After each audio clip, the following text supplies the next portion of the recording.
രാത്രി സമയത്താണ് രാത്രി ആണെങ്കിൽ തീറ്റയിട്ട് കൊടുക്കാൻ പോയതാണ്. അങ്ങനെ ഈ രാത്രി 10 മണിക്കല്ല സംഭവിക്കുന്നത്. ചോറ് കഴിച്ചിട്ട് ഞാൻ വീട്ടിലോട്ട് നോക്കിയപ്പോൾ സംഭവിക്കുന്നത്. ഇപ്പോഴും അണ്ണൻ മരിച്ചു പോയെന്ന് ചിന്തപ്പാടില്ല. അണ്ണൻ എവിടെയൊക്കെ അടിച്ച് ഓഫായി കിടന്നുറങ്ങും. അത് നമുക്കറിയാം.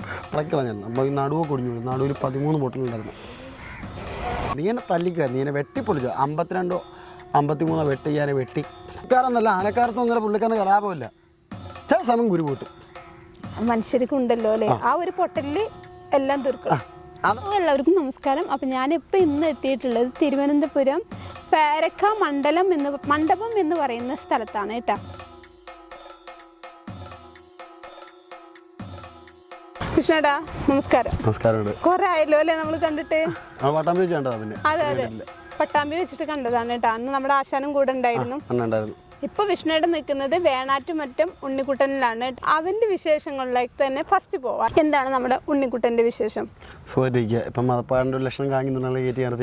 അതെ, ഇപ്പൊ കയറ്റി നിർത്തിയേക്കാണല്ലേ? ഓക്കെ.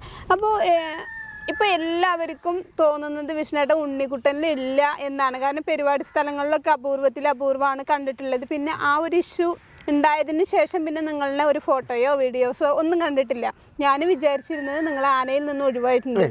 ചെറുക്കണ്ട നീ ഒഴിവായി പോകത്തില്ല. എൻ്റെ ചില പിള്ളേ ഞാൻ എൻ്റെ ജീവിതത്തിൽ ആദ്യമായിട്ട് ചുമതല ചോദിച്ചു മേടിക്കുന്ന ഒരു ആനയാണ്. അതായത് ഞാൻ അങ്ങോട്ടൊന്ന് ചോദിച്ചാൽ എനിക്ക് ആന തരുമെന്ന് ചോദിച്ച് ഞാൻ മേടിക്കുന്ന ഒരു ആനയാണിത്. ഇഷ്ടത്തോട് കൂടിയിട്ട് ഇഷ്ടത്തോട്. ഇപ്പം 3 കൊല്ലമായി. ഞാനൊരു കാരണം ഉണ്ടാക്കി അന്നും ഇന്നും ഉണ്ണിക്കുട്ടൻ കെട്ടിയാൻ പോകത്തില്ല. ബാക്കിയുള്ള ദൈവത്തിന്റെ തീർച്ചയായിട്ടും ഏട്ടന്റെ ഇഷ്ടം കൊണ്ട് ഈ പ്രശ്നമൊക്കെ ആയതുകൊണ്ട് കാരണം കൊണ്ട് പിന്നെ ഫോട്ടോ വീഡിയോ ഒന്നും പുറത്തുവിടാതെ ഇപ്പൊ 40 ലക്ഷം കാണിക്കുന്നുണ്ട്. അങ്ങനെ കയറ്റി നിർത്തിക്കുക സുഖമായിരിക്കുക പുള്ളിക്കാരൻ. ഇപ്പൊ എത്രയായി കയറ്റി നിർത്തിയിട്ട്? ഇപ്പൊ കയറ്റി നിർത്തിട്ട് അന്ന് ആ പ്രശ്നമായപ്പോ കയറ്റി 2-1.5 മാസത്തോളമായി. ആണല്ലേ. കഴിഞ്ഞ വർഷം ഇപ്പോ എത്ര സീസണിൽ എത്ര പരിപാടി എടുത്തു? കഴിഞ്ഞ വർഷം 86 പരിപാടി എടുത്തു. 86 പരിപാടി എടുത്തു അല്ലേ? അപ്പൊ ഇത് വന്നിട്ട് പ്രശ്നം ഉണ്ടായതിനു ശേഷം കഴിഞ്ഞ സീസണിൽ 86 പരിപാടി എടുത്തു.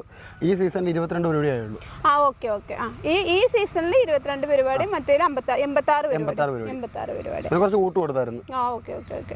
അപ്പൊ ഇപ്പൊ ഇനി നെക്സ്റ്റ് കൂട്ടൊക്കെ വരുമ്പോ ആനക്കുട്ടി 40 ലക്ഷം കാണിക്കുന്നുള്ളൂ. ഒരിക്കലാണെങ്കിൽ ഒരു തന്നെ പൂർണ്ണമായിട്ട് ഇപ്പം അഴിച്ച് പുറത്തൊന്നും പോകുന്നില്ല. ഒരു തറ തന്നെ നിർത്തിക്കുക. ഒലിക്കാണെങ്കിൽ ഒലിക്കട്ടെന്നുള്ള തീരുമാനത്തില്ല. അല്ലെങ്കിൽ ഡിസംബർ 7 പുറത്തോട്ടിറങ്ങാനുള്ള തീരുമാനത്തിൽ നമ്മൾ ഇരിക്കുന്നത്. ഇപ്പൊ ചേട്ടൻ ഒറ്റക്കാണോ? ഒറ്റക്കുള്ളൂ അല്ലേ? അപ്പൊ എല്ലാ കാര്യങ്ങളും പട്ടതൊട്ട് തീറ്റ എല്ലാ കാര്യങ്ങളും ചേട്ടൻ ഒറ്റക്കാണ്. നമ്മള് കൊച്ചിലെ ഈ പണിയല്ലേ പിടിക്കുന്നതാ. അപ്പൊ പിന്നെ മടിയല്ല. അപ്പൊ അതിന് തിന്നാൻ കൊടുത്താലേ എനിക്ക് തിന്നാൻ കിട്ടുള്ളൂ. തീർച്ചയായിട്ടും അതിൽ നിന്ന് എന്തെങ്കിലും ഒരു ദിവസം പോപ്പര് 3-4 ദിവസം പട്ടം വെട്ടിക്കൊണ്ടിരും. പിന്നെ മുറുപ്പുള്ള സാധനം വിളിച്ച് പറയും. പിന്നെ വേറെ മുറുപ്പുള്ളവരെ വിളിക്കും. നല്ല തെങ്ങിൻ്റെ ഓല എടുക്കുമ്പോൾ അല്ലെങ്കിൽ ഒരു ദിവസം പോയി ഒരു 3-4 ദിവസം തീറ്റ ഞാനും ഡ്രൈവർ പുള്ളിക്കാരുണ്ട് ചെയ്യാനെന്ന് പറയും. പോയി വെട്ടിക്കൊണ്ടുവരും.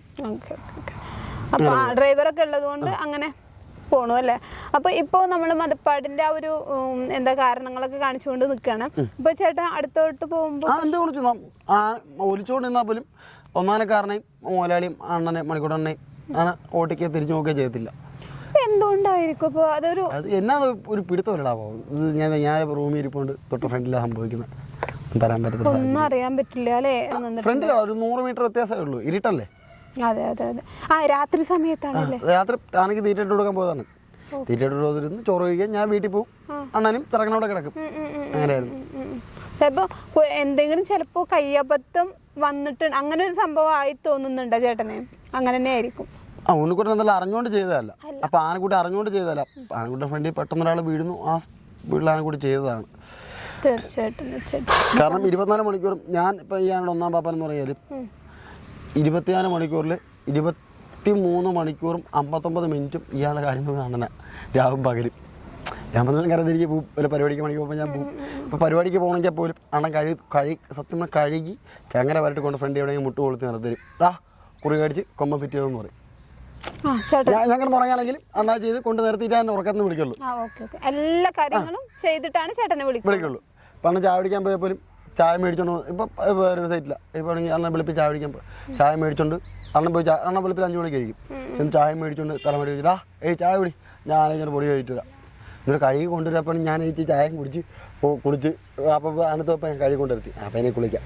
ഇന്ന് കുളിക്കും, തേച്ച് തരും, കൊമ്പ ഫിറ്റ് കുറി അടിച്ച് നമ്മൾ പരിപാടിക്ക് പോകുന്നത്. അങ്ങനെ 24 മണിക്കൂർ അണ്ണനാണ് ഏറ്റവും കൂടുതൽ കാര്യം നോക്കുന്നത്. ഇത് സംഭവിച്ചെന്ന് വെച്ചാൽ എനിക്ക് അറിയില്ല. ചേട്ടൻ ഇല്ലാത്ത ഒരു സമയം നല്ല കണ്ണുമ്പോൾ സംഭവിക്കുന്ന കാര്യമാണ്. പക്ഷേ ആനയുടെ കാര്യമാണല്ലോ, നമുക്കൊന്നും അറിയാൻ പറ്റില്ലല്ലോ അല്ലേ? ശരിക്കും ഒരു അച്ഛനും മോനും എന്നുള്ളൊരു ബന്ധമായിരുന്നു നിങ്ങൾ ആശാനും നിങ്ങളും തമ്മിലുള്ള ഒരു അച്ഛനും മോനും എന്ന് പറഞ്ഞാൽ അതൊരു അകലിച്ചുള്ള അണ്ണനും ഇല്ല. കാരണം 24 മണിക്കൂറും 22 കൊല്ലം കൊണ്ട് അപ്പോൾ അണ്ണനാണ് ചുമലാണെങ്കിൽ അണ്ണൻ്റെ കൂടെയാണ് താങ്ങാറില്ല. ഞാൻ ഈ പണിയിൽ ഒരു പിടി ചോറ് വാരി തിന്നാൻ കാരണം അണ്ണനാണ്.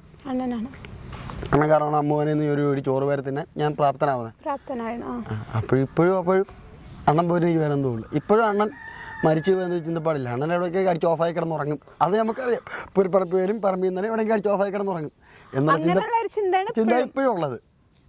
അവനൊരിക്കൽ പോലും ഒരു തോട്ട് മനസ്സിൽ കയറ്റാൻ ഇല്ല. കാരണം ഞങ്ങളുടെ ഉള്ള മനസ്സിൽ നെഞ്ചിൻ്റെ അകത്തുണ്ട് അണ്ണൻ മരിച്ചു പോയെന്ന്. ഇപ്പം എന്നെ അറിയാമെന്നുള്ള അണ്ണൻ അറിയാമെന്നുള്ള എനിക്ക്, ആനന്ദിന്, സബുവിന്, ജെറിക്ക്, അങ്ങനെ കുറേ ടീമുകളുണ്ട്. ഇവർക്കൊക്കെ അണ്ണൻ മരിച്ചു പോയെന്നറിയാം. നെഞ്ചിൻ്റെ അകത്തൊക്കെ ഉൾക്കൊള്ളുന്നുണ്ട്. പക്ഷെ തലച്ചോറിൻ്റെ അകത്ത് കയറുന്നില്ല. അല്ല, തലച്ചോറിൻ്റെ അകത്ത് കയറുന്നുണ്ട്. മരിച്ചു പോയെന്ന് മനസ്സിൽ കയറുന്നില്ല അണ്ണൻ മരിച്ചു പോയെന്ന്. അങ്ങനെ കാരണം രാവും പകലൊക്കെ നിങ്ങൾ കൂടെ തന്നെയല്ലേ? 22 വർഷം അല്ലേ? ഞാൻ 22 കൊല്ലമായി എൻ്റെ കൂടെയാണ് ഈ പണിക്ക് വരുന്ന വേറെ ആശുപത്രികളാണെങ്കിലും ഈ പണിയിൽ നിന്ന് ഒരുപിടി ചോറ് വാരി ഞാനും എൻ്റെ മക്കളും എൻ്റെ അമ്മയും തിന്നുന്നതാണ് കാരണമാണ്.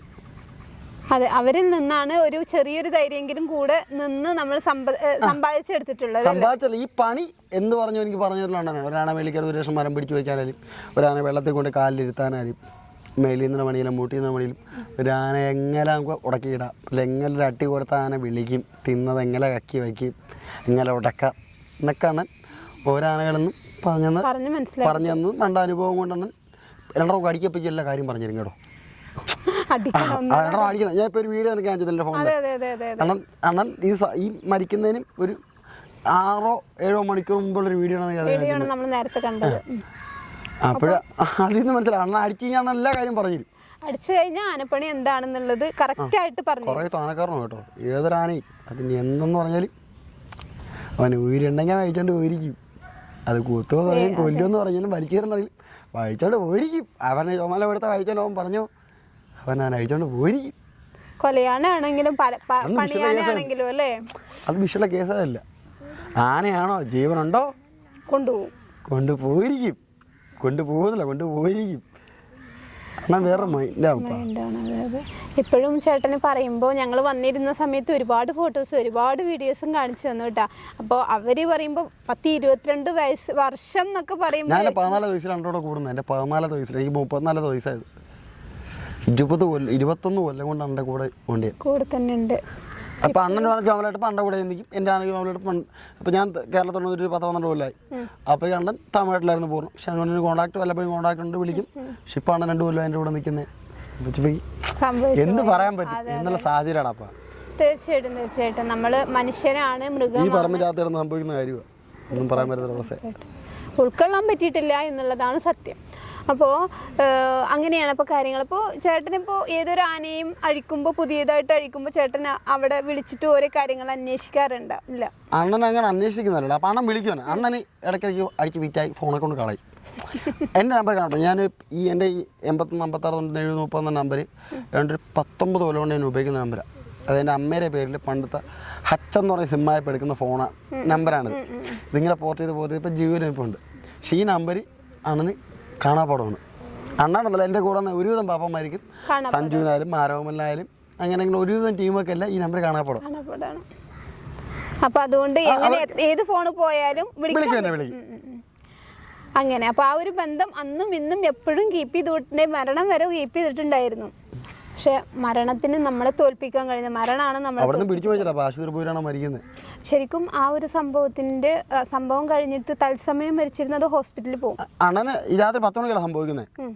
ചോറ് കഴിച്ചിട്ട് ഞാൻ വീട്ടിലോട്ട് നോക്കിയപ്പോൾ സംഭവിക്കുന്നത്. അവിടെ നിർത്തുന്ന ആശുപത്രി വെളുപ്പിലെ 3:55 ആയപ്പോൾ ഡോക്ടർ എന്ന് പറഞ്ഞാൽ പോയെന്ന് പറഞ്ഞു. ഞാൻ 3:10 പണ്ണ കയറി കണ്ടതാ, ഐസിക്കകത്ത് കയറി കണ്ടതാ. എന്തെങ്കിലും സംസാരിച്ചായിരുന്നു? പറയാൻ പറ്റുന്ന സാഹചര്യമില്ല. എന്നെ ഇങ്ങനെ ഇട്ടിക്കരുത്, ഞാൻ ജീവനോടെ കിട്ടുമെങ്കിൽ എന്നെ നീ കൊണ്ടുപോകും, അല്ലെങ്കിൽ എന്നെ കൊന്നുകളയെന്നാണ് ഞാൻ പറയുന്നത്. അത്രയധികം വേദന സഹിച്ചിട്ടുണ്ട്. കുടലൊക്കെ വേണ എടുത്ത് മടക്കി കളഞ്ഞായിരുന്നു. അപ്പോൾ ഈ നടുവൊക്കെ ഒടിഞ്ഞു പോയി. നടുവിൽ 13 പൊട്ടലുണ്ടായിരുന്നു. സ്കാനിങ്ങിൽ അവർ പറയുമല്ലോ. കേട്ടിരിക്കുന്ന നമുക്ക് പോലും ഉൾക്കൊള്ളാൻ പറ്റില്ല. അപ്പം നേരിൽ കണ്ട വിഷ്ണുവേട്ടൻ്റെ ഒരു അവസ്ഥ ഞാനിപ്പോൾ ചിന്തിക്കുകയാണ്. എന്തായാലും അതൊക്കെ പോട്ടെ, അതൊക്കെ മറക്കട്ടെ, ബാക്കി വിഷയത്തിലേക്ക് പോവാം. അപ്പോൾ വിഷ്ണുവേട്ടാ, ഇപ്പോൾ നമ്മൾ ഉണ്ണിക്കുട്ടൻ്റെ വിശേഷം ഇപ്പോൾ എന്താണ് വിഷ്ണുവേട്ടന് ഇഷ്ടപ്പെട്ട ഒരു സ്വഭാവം എന്താണ്? പുള്ളിക്കാരൻ അങ്ങനെ കലാപവും നല്ലടാ. പുള്ളിക്കാരനടുത്ത് കലാപവും അങ്ങനെ ഒരിടത്ത് വൈരാഗ്യവും ദേഷ്യമൊന്നും അല്ല. പുള്ളിക്കാരൻ ചില കാര്യങ്ങൾ വാശിയുണ്ട്. പുള്ളിക്കാരൻ മേല് വയ്ക്കുന്ന പുള്ളിക്കാരൻ ഇഷ്ടമല്ല. പുള്ളിക്കാരൻ തിന്നാനും കുടിക്കുന്ന സമയത്ത് കൊടുക്കണം. പട്ടിണിയും വിശപ്പും ഉറക്കവും സഹിക്കൂല. ഇത് മൂന്നും വേണം. വെള്ളം പുള്ളിക്കാരൻ ഉറക്കവും വെള്ളവും തീറ്റ നിർബന്ധമായി. അത് കൊടുക്കാതെ ഏത് പാപ്പാനാണെങ്കിലും കയ്യിലെടുക്കാന്ന് വിചാരിച്ചാൽ നടക്കില്ല. പരിപാടി നടക്കൂല. നീ എന്നെ തല്ലിക്കാൻ ഇത്ര മുറിവായിട്ടുള്ള മലങ്ങൾ സമ്മതിക്കുന്ന ഒരു ആനയല്ലത്. അത്ര പോലും ഒരാൾക്കും വഴകി കൊടുക്കില്ല. പിന്നെ മരിച്ചാൽ പോലും പുള്ളിക്കാരൻ പിടിച്ച പോയില്ല 3 മുമ്പ്. അതില്ല പറഞ്ഞിട്ടൊന്നും കാര്യമില്ല. രക്ഷയില്ല അവിടെ. പക്ഷെ കലാപമല്ല, പുള്ളിക്കാരൻ കലാപമല്ല. ഇപ്പൊ നീ ഒന്നൊരു ബിസ്ക്കറ്റ് പിടിച്ചോണ്ട് മുട്ടായി പിടിച്ചോണ്ട് ആനക്കാരില്ലെങ്കിൽ പോലും നിനക്ക് വായിക്ക് വെച്ചു കൊടുക്കാം, തിന്നാ. അതിന് മതപ്പടി വിളിച്ചോണ്ടിരുന്നാ പോലും പുറമേക്കാർക്ക് പ്രശ്നമില്ല. പുറമേക്കാരെന്നല്ല, ആനക്കാർക്കും അങ്ങനെ പുള്ളിക്കാരന് കലാപമില്ല. ചില സമയം ഗുരു കൂട്ടും. മനുഷ്യർക്കും ഉണ്ടല്ലോ അല്ലേ ആ ഒരു പൊട്ടലില് എല്ലാം തീർക്കണം. അതാ പുള്ളി ചില സമയങ്ങളിൽ മുതലായ എപ്പോഴും ആന തെറ്റിപ്പോകുന്നു, അല്ലെങ്കിൽ നമ്മൾ ഒരു പരിപാടിക്ക് പോയി പേടിച്ച് പോകണം, അങ്ങനെയൊന്നുമില്ല. പുള്ളിക്കാരൻ ചില സമയങ്ങളിൽ വാശിയാണ്. കുഞ്ഞനാണ്, 27 വയസ്സ് പ്രായമാവുന്നേ ഉള്ളൂ. മതപ്പാട് പോലും കറക്റ്റ് ആയിട്ടില്ല. പുള്ളിക്കാരൻ 2-3 രൂപ കഴിയപ്പോഴേക്കും പുള്ളിക്കാരൻ രാജാവ്. ഇപ്പൊ തന്നെ 27 വയസ്സിന് 9 അടിക്കുമ്പോഴുള്ള പൊക്കമുണ്ട്. ഭാവി വ്യവസായിച്ച് ആരോഗ്യത്തോടെ ആയുസോടെ ഞാനല്ല വേറെ ആനക്കാരനായാലും എനിക്ക് ആനപ്പണി എടുക്കാൻ പറ്റില്ലെങ്കിൽ പോലും ആയുസ് ആരോഗ്യത്തോടെ രാജാവ് പോലെ എൻ്റെ പിള്ള നിൽക്കട്ടെ. അത്ര തീർച്ചയായിട്ടും.